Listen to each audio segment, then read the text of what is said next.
and welcome to the Rule Bender. As always, I shall be your host, Ian Canfield. Quick disclaimer before we start: this channel is intended for adult audience. If you are a minor, please, parental guidance is advised.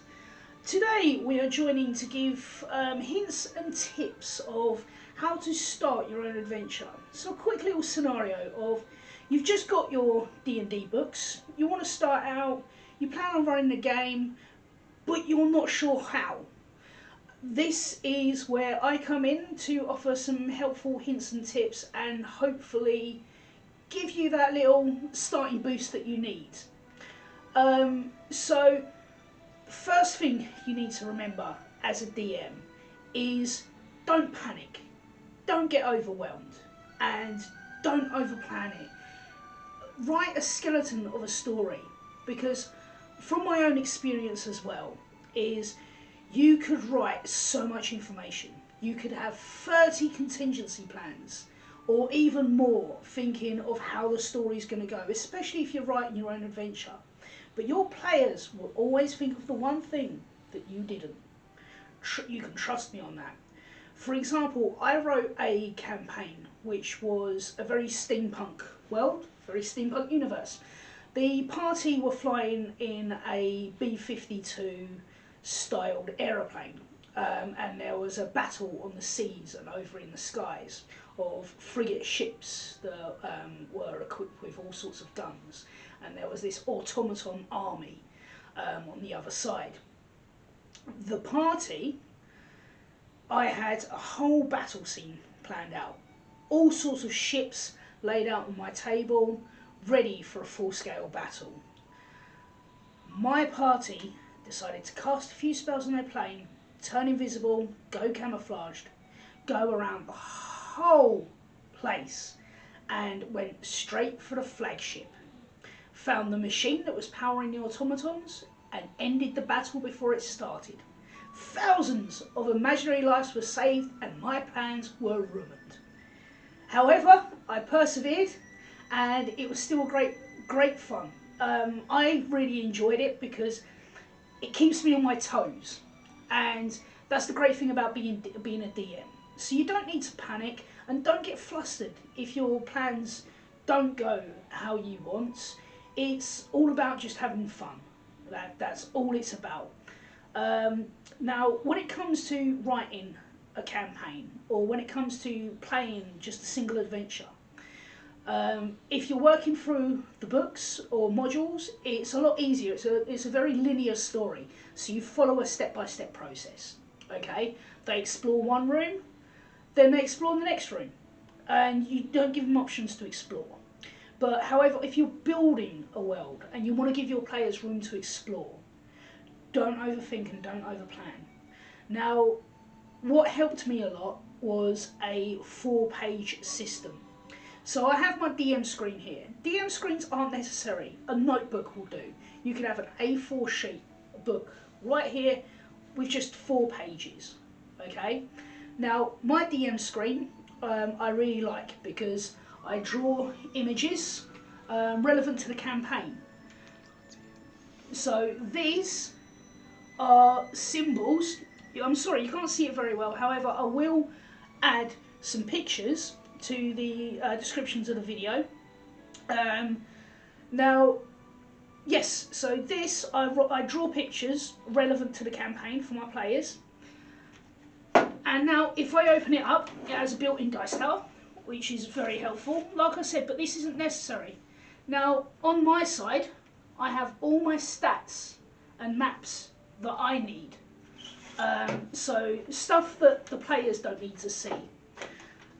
As I said, my 4-page system consists very simply of a map,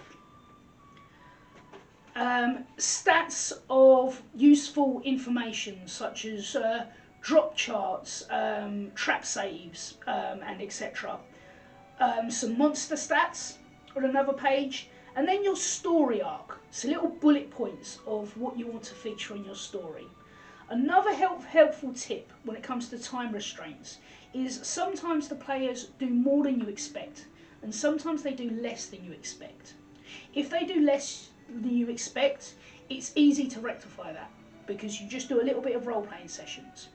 Always have a tavern in mind. So if they do more, they can have a little downtime in a tavern where the real shenanigans always happen. And when it comes to taverns, players love to hear the tavern name.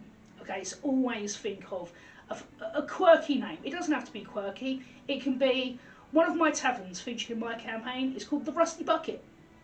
You could have something like the Pig's Ear, the Elegant Maiden. It doesn't matter because your players will always flow to those pointless NPCs that you throw in just to keep them entertained for a while.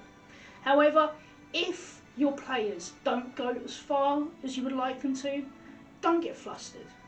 Don't get frustrated because there's always another session where you can pick it up. Always have little points where you can pause the game.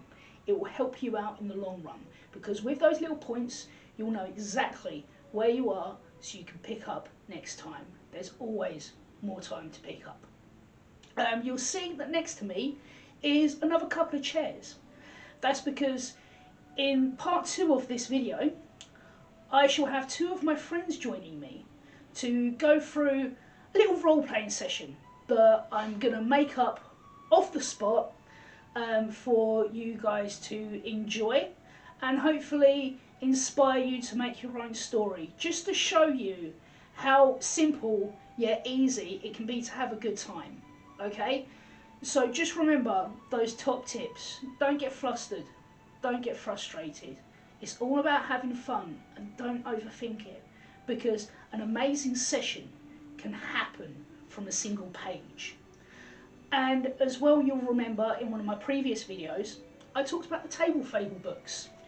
So these are very helpful because if you are going off the fly, if they have gone further than you expected and you've got to fill in a little role play, okay, there's a page in here where it gives you tavern names, where it gives you character names. So you roll a little dice.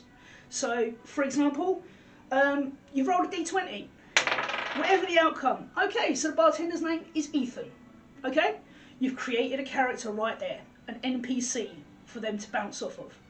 And it doesn't matter how much characteristic you put into this bartender, your players will love them because it's about them writing their character's story more than it is about you writing your story. You're writing a story together. You're constructing memories as a group. So that is all for now. Part 2 of the video, I'll have 2 of my friends joining me, Dave and Miles. And yes, there is always a Dave. This is the UK, there is always a Dave. Now, my 2 friends here, they are both in teams A and C. Well, Dave is also in team B. So they are some of my